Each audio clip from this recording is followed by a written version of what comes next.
tous, chers amis, vous qui nous suivez en direct sur le Congo Etanon. Bonjour, bonsoir. Nous sommes très heureux de vous informer ce, ce 8 janvier 2026 que le chef de l'État congolais, Félix Tshisekedi, a une fois de plus foulé le sol angolais. Il y a quelques instants, le président de la République était à Luanda il y a à peine 2 ou 3 jours, je crois. Si j'ai bonne mémoire, je crois il y a 3 jours. Attendez, je vérifie rapidement. C'était quel jour?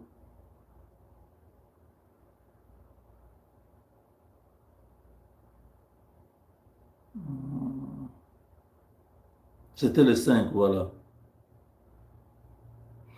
Le président Tshisekedi était en Angola le 5, voilà. Le 5 aujourd'hui, c'est le 8. Ça fait 3 jours que le président de la République était à Luanda et là, il y retourne 3 jours après, soit 72 heures. Cela a beaucoup de signification. Vous savez, actuellement, c'est l'Angola qui a la base militaire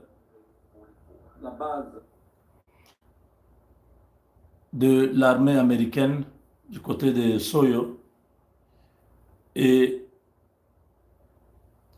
une base, plutôt certains militaires sont à la base angolaise, pas la base américaine, parce qu'il y a la base américaine qui est à Soyo et il y a la base angolaise de Cabo Lego et là-bas il y a aussi des militaires, des troupes américaines. Le président était déjà là il y a 3 jours, rencontrer certains responsables des renseignements militaires et tout ça américains. Il revient 3 jours après. Nous avons déjà dit que les Américains ont déjà leur stratégie, leur plan. Qu'est-ce qu'ils sont en train de mijoter avec ces deux présidents? Lorenzo avait proposé un plan à notre président et le président avait dit que c'était un bon plan et que ça ne remplaçait pas l'accord de Washington ni de Doha. Vous vous rappelez, il y a 3 jours. Un bon plan. Et s'il rentre, c'est parce qu'il y a ce bon plan. Kagame peut continuer à aller acheter les armes en France. Pendant ce temps-là, les Américains sont déjà dans la région et c'est en Angola qu'ils se trouvent. Donc,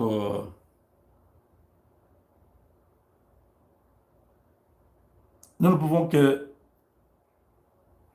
croiser les doigts. 2026 ne sera pas 2025. L'année dernière, nous avons connu des déboires, une situation qui a paralysé pratiquement la vie politique de la RDC. Nous étions à quelques pas de perdre le pouvoir. Les Congolais allaient perdre un pouvoir légitime à quelques centimètres, parce que les traîtres étaient dans l'armée. Les traîtres étaient dans la politique. Comme vous pouvez entendre ici, Poutine, le président russe, a parlé sur le dossier du Venezuela. Il a répondu à ses détracteurs, disons ceux qui critiquent la Russie. Suivez, les réponses sont claires. Attendez, vous allez comprendre que Félix Tshisekedi était sauvé par Dieu. Parce que ce qui est arrivé à Maduro, c'est ce qui allait arriver à Félix Tshisekedi. Quand l'armée vous trahit, quand l'armée vous abandonne, vous ne pouvez pas tenir. Écoutez, parce que si ce n'était pas le cas. Monsieur le Président, dans de nombreux pays, mais aussi sur les réseaux sociaux et dans la presse internationale, on entend une accusation récurrente que la Russie aurait trahi le Venezuela, qu'elle l'aurait abandonné au moment crucial en refusant d'apporter un soutien militaire direct lorsque le président Maduro a été renversé. Certains vont même jusqu'à dire que la Russie, en se présentant comme un pilier du monde multipolaire, a montré ses limites en laissant tomber l'un de ses partenaires stratégiques. Que répondez-vous à ceux qui disent que la Russie a reculé, a eu peur ou a sacrifié le Venezuela pour éviter une confrontation avec les États-Unis? Je vais être très clair.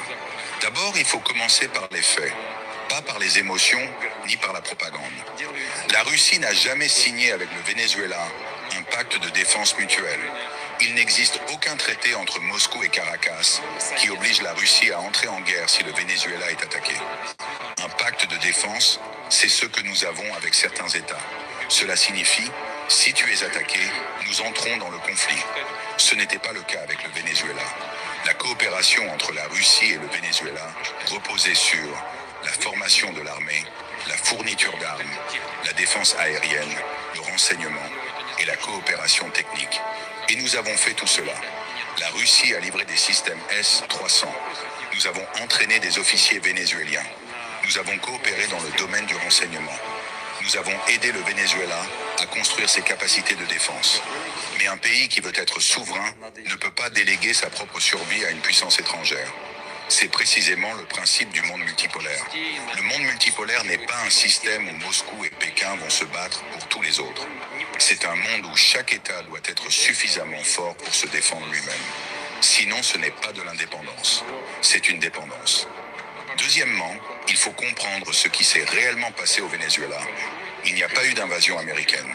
Il n'y a pas eu de débarquement. Il n'y a pas eu de bombardement. Il n'y a pas eu de guerre. Il y a eu un effondrement interne du pouvoir. Des responsables militaires vénézuéliens ont trahi leur propre gouvernement. Ils ont remis leur président. Ils ont ouvert la porte. Quand l'armée d'un pays décide de ne pas se battre, quand ses généraux livrent leur propre chef d'État, aucune puissance extérieure, ni la Russie, ni la Chine, ni personne, ne peut changer cela. Même avec un pacte de défense, il faut une demande officielle. Il faut un État qui résiste. Il faut une armée qui combat. Or, cela n'a pas existé. Vous ne pouvez pas forcer un pays à se défendre contre sa propre trahison.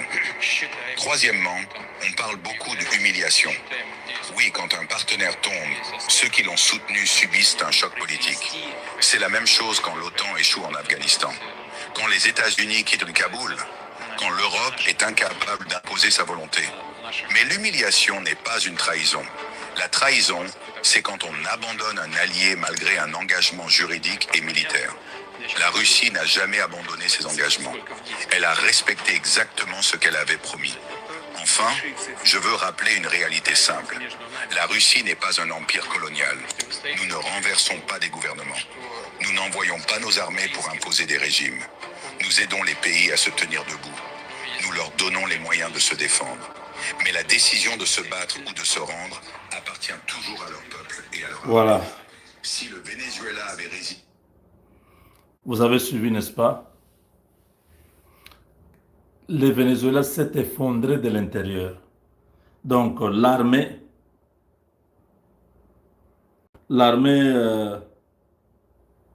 du Venezuela a lâché son chef. Ils avaient déjà trahi.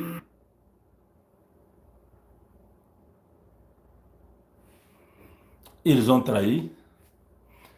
Ils étaient déjà depuis longtemps avec les Américains.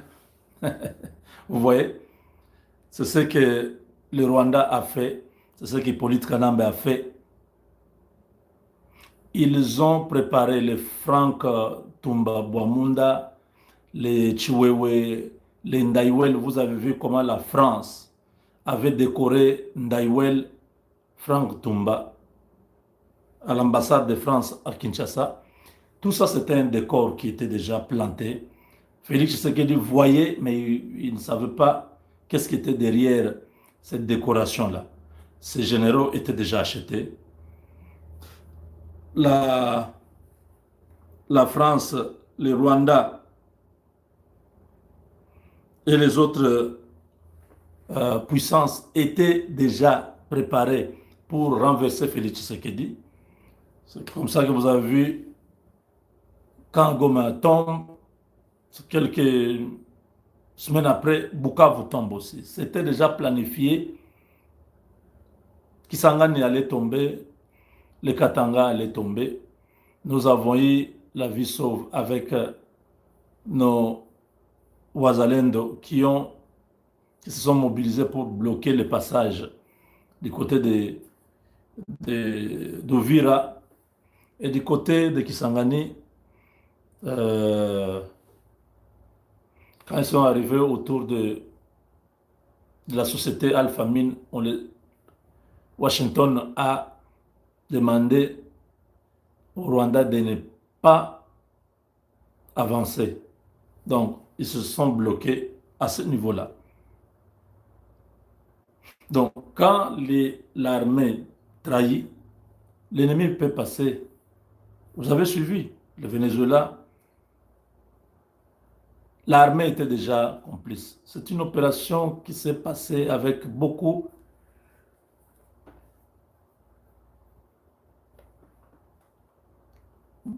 de préparation. Donc, le chef de l'État est à Luanda pour quelques heures. Et nous, on observe, on vous dira la suite d'ici quelques heures. Donc voilà, mes chers amis, ce que je pouvais vous dire pour l'instant. Sachez que les Américains mijotent quelque chose à partir de l'Angola. Et nous nous attendons que Kagame continue à aller chercher les armes pour continuer la guerre. Nous aussi, nous continuons à prier que ça puisse se détériorer davantage. Parce que plus il s'entête, plus ça légitime la volonté de Washington à mettre brutalement fin à ce régime mono-ethnique.